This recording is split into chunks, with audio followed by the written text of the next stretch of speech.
I'm sure I don't have to even remind you of this, but keep Boston in prayer. Keep the families in prayer over this atrocity that happened this last week. The families that lost loved ones, and the city. Keep it all in prayer.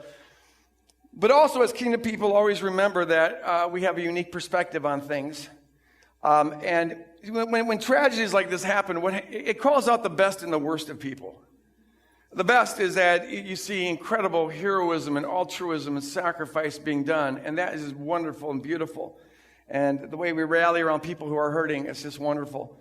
But whenever a nation, it's true of all nations, including ours, whenever it comes under some kind of attack, it can also bring out the worst aspects of tribalism, the us-then mindset.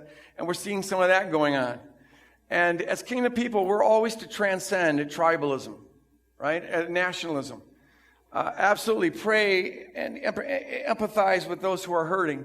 But remember that our call is to have a global perspective. It's interesting, but the same day that we had 3 people killed here by a bomb in the States, there were 80 people killed by a bomb in Iraq, same day.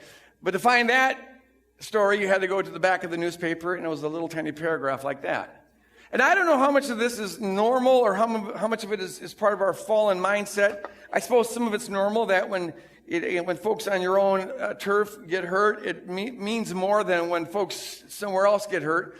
But as I don't know how much of that normal or how much of this is fallen, but I do know that as Kingdom people, we're called to have a love, to acknowledge that all people have an unsurpassable worth because Jesus died for them. And Iraqi lives count as much as American lives, right?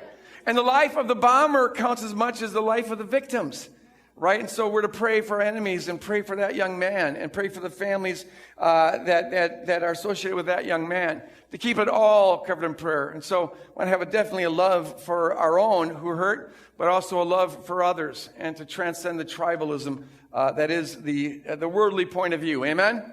Amen. That's what it's about in the kingdom. Yes.